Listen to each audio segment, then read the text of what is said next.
Mind divert ಮಾಡಬೇಕು. ಅದಕ್ಕಿಂತ ಸ್ವಲ್ಪ ಜಾಸ್ತಿ ಕಾಂಟ್ರವರ್ಸಿ ಆಯ್ತು ಅಂತಂದ್ರೆ ಇದಾಗಬೇಕು. ಈ ಥರ ಮೈಂಡ್ ಡೈವರ್ಟ್ ಮಾಡಬೇಕು. ಈ ಕೆಲವೊಂದು ಜನರಿಗೆ ಕೆಲವೊಂದು ಗೊತ್ತಾಗ್ಬಿಟ್ಟದಲ್ರಿ, ನನ್ನ ಅವಧಿ ಇಷ್ಟು, ಇದು ದಾಟಕ್ಕೆ ನನಗೆ ಆಗಲ್ಲ ಅಂತ ಕೆಲವು ಜನ ಗೊತ್ತಾದಕ್ಕೆ ಹೆಂಗಾರ ಮಾಡಿ ಇದು ದಾಟೋರಿಗೆ ಕಾಂಟ್ರವರ್ಸಿ ಮಾಡ್ಕೊಂತ ಹೋಗೋದು ಮಾಡ್ಬೇಕಂತ ಕಾಂಟ್ರವರ್ಸಿ ಮಾಡ್ಕೊಂತ ಹೊರಟಿದ್ದಾರೆ. ಅದ್ರಾಗ ಧರ್ಮಸ್ಥಳ ಮಂಜುನಾಥ್ ಅವ್ರ ಮೇಲೆ ಅಂತರೂ ದೇವ್ರ ಮೇಲೆ ಭಾಳ ವೀರೇಂದ್ರ ಹೆಗಡೆ ಅವ್ರ ಮೇಲೆ ಭಾಳ ಅಂದ್ರೆ ಭಾಳ ಅಪಪ್ರಚಾರ ಮಾಡಿದರು. ಇವತ್ತು ಯಾವ ಪರಿಸ್ಥಿತಿಗೆ ಬಂದಿದೆ ಅವ್ರ ಪರಿಸ್ಥಿತಿ. ಈ ಕೆಲವೊಂದು ಕಾಂಗ್ರೆಸ್ ಕ್ಷೇತ್ರದಲ್ಲೇ ಇಲ್ಲ ಹೋಗ್ಬೇಕಂತೇಳಿ ಹೋಗ್ತಿದ್ದಾರೆ. ಅಲ್ಲ, ಈಗ ತನ್ವೀರ್ ಸೇಠ್ ಅವ್ರು ಕೆಲವೊಂದು ಜನ ಇದ್ದಾರೆ, ಅವರು ಒಂದು ಜಾತಿ ಸೀಮಿತ ಆಗಿಲ್ಲ.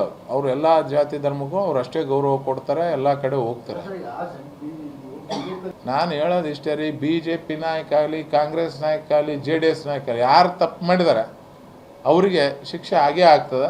ಅಂಥವೆಲ್ಲ ಬಯಲಿಗೆ ಬರ್ಬೇಕಾದ್ರೆ NIA ತನಿಖೆ ಆದಾಗ ಮಾತ್ರ ಬಯಲಿಗೆ ಬರುತ್ತೆ. ಇಲ್ಲಂತಂದ್ರೆ ಸುಮ್ಮನೆ ಬಯಲಿಗೆ ಬರೋಂಥ ಕೆಲಸನೂ ಆಗಂಗಿಲ್ಲ.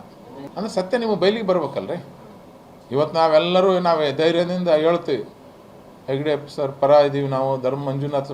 ನಾನು ಒಂದು ಎಲ್ಲರಿಗೂ ಸ್ಪಷ್ಟೀಕರಣ ಕೊಡೋಕ್ಕೆ ಇದು ಮಾಡ್ತೇನೆ.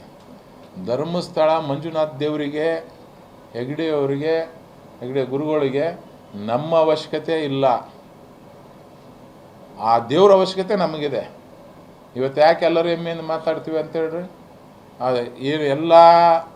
ಏನು ತೋಡಿದ್ರು ಇಡೀ ಧರ್ಮಸ್ಥಳ ಏನೂ ಸಿಗಲಾರ್ದಕ್ಕೆ ಇವತ್ತೆಲ್ಲರೂ ನಾವು ಪರದೆ ಅಂತ ಮಾತಾಡ್ತೀವಿ.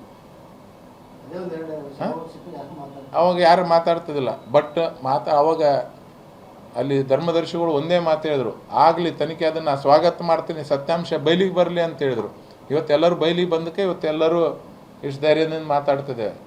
ಯಾಕೆ ಅವ್ರು ಅವಾಗ ಆ ಮಾತು ಹೇಳಿದ್ರಪ್ಪ ಅಂತಂದರೆ ಅವ್ರಿಗೆ ಗೊತ್ತಿದೆ, ಅವ್ರೇನು ತಪ್ಪು ಮಾಡಿಲ್ಲ ಅಂತ ಅವ್ರಿಗೆ ಗೊತ್ತಿದ್ದಕ್ಕೆ ಅಷ್ಟು ಧೈರ್ಯದಿಂದ ಬರ್ರಿ ತನಿಖೆ ಮಾಡ್ರಿ. ಇಲ್ಲ ಅಂತಂದ್ರೆ ಅವಾಗೆ ಅವ್ರು ಯಾರಿಗಾರ ಒಂದು ಹಿಂಟ್ ಕೊಟ್ಟಿದ್ರು, ಇಲ್ಲ ಅವಾಗೆ ನೀವು ಸ್ಟ್ರೈಕ್ ಮಾಡಂತಂದ್ರೆ ಎಷ್ಟೋ ಜನ ಮಾಡ್ತಾರೆ. ಈಗ ಜನ ಎಲ್ಲ ರೊಚ್ಚಿಗೆದ್ದು ನಮ್ಮ ಗುರುಗಳಿಗೆ ಈ ಥರ ಮಾಡ್ತಾರೆ, ನಮ್ಮ ದೇವ್ರಿಗೆ ಈ ಥರ ಮಾಡ್ತಾರಂತ ರೊಚ್ಚಿಗೆದ್ದುಗೋಸ್ಕರ ಈ ಪರಿಸ್ಥಿತಿ ಬಂದು ಅದನ್ನು ಮುಚ್ಚೋಕ್ಕೆ ಇಲ್ಲಿ ಭಾನುಪ್ರಸಾದ್ ಅಮ್ಮನ್ನು ತಂದು ಅಲ್ಲಿ ಘಟನಾ ಸ್ಥಾನ ಕುಂದಿರಿಸಿ ಇದನ್ನು ಸ್ವಲ್ಪ ಡೈವರ್ಷನ್ ಆಗಲಿ ಅಂತಾರೆ. ಅದು ಆಗಲಿಲ್ಲ ಅಂದ್ರೆ ನಾಳೆ ಇನ್ನೊಂದು ತರ್ತಾರೆ.